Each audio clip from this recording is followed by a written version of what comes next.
I'm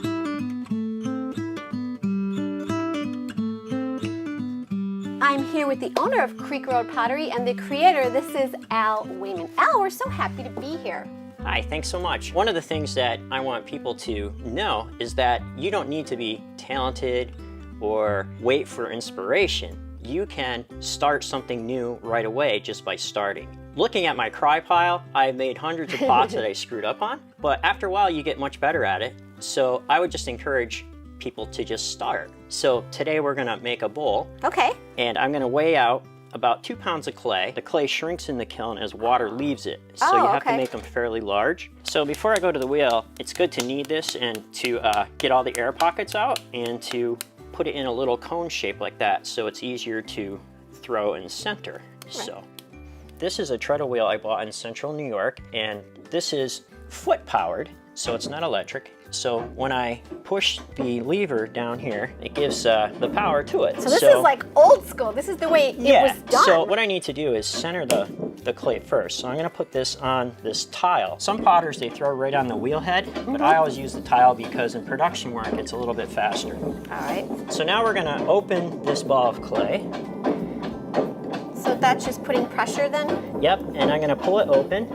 And we're making the floor on the inside. So now I'm just compressing that bottom a little bit. And some potters will put a little swirl in the bottom of the bowl. So when you empty it, you have a little design down there. Oh, wow. So now I'm gonna take my hands and just, at an even speed and an even pressure, start to pull those walls up. With this type of wheel, you do get a different look, am I right? Yeah, so the speed variation shows up in the clay. And you might get a wobble or two, and it adds a little bit more character to it rather than the even speed of the electric. Right, right. And it also goes much slower.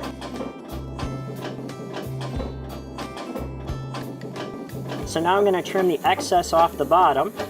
This will help it dry and also make it easier for me later when I do trimming on it. So now we'll take the wire and cut it off the tile, and then we just simply put the tile aside so it dries. So the next step, you wait for it to get bone dry, and then a lot of potters, they will fire it once in the kiln at a lower temperature so they can handle it when they're glazing. So now I'm going to demonstrate how to glaze a bowl. So what you want to do is you glaze the inside of the bowl first. So you fill up your bowl, and then I'm going to let it sit a little bit and kind of move it around. So once we get a nice coat of glaze on here, I'm going to pour it out back into the pail. Ow.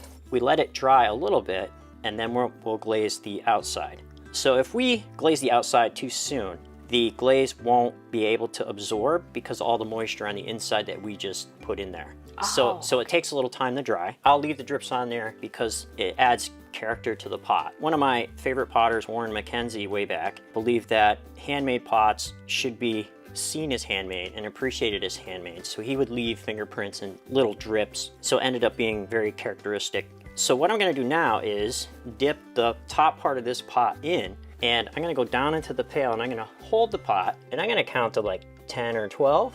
So here's the bowl. If you wish, you can clean up the drips, make that a nice line, let it dry, and it'll be ready to put in the kiln for the second time, fired at a much higher temperature, over 2,000 degrees. Once the kiln cools, you can take your bowl out of the kiln and it will be glazed, like you see this mug here. It's like magic, isn't it? When it comes out of the kiln, I mean, it's so just every so kiln exciting. opening, you never know what you're gonna get.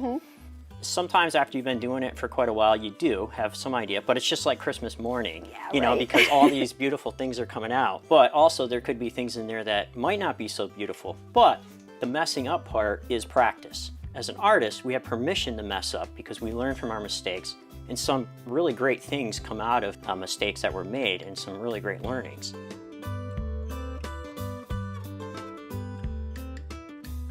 Well, Al, I just love your shop here that you have in Laceyville. Let's talk about some of the beautiful pieces that you have. Yeah, so I make the salad bowls, mixing bowls, and I also do a few types of baking dishes that people seem to enjoy. All the pieces can be used in the microwave. They can be put in the dishwasher, but because it's handmade, I would recommend, you know, like hand washing, just to be more gentle with it. Baking dishes can be used in the oven. It's just that when you put it in, you don't do a preheat. You would put it all in together. Gotcha. So everything warms up at the same time.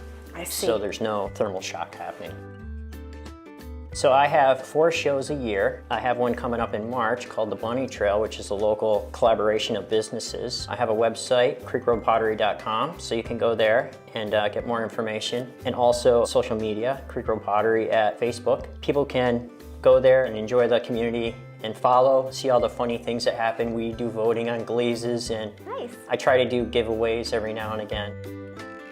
Well, thank you so much, Al. We really appreciate you sharing your talents with us here at Creek Road Pottery, and happy glazing and happy throwing on the wheel. Yeah, thank you.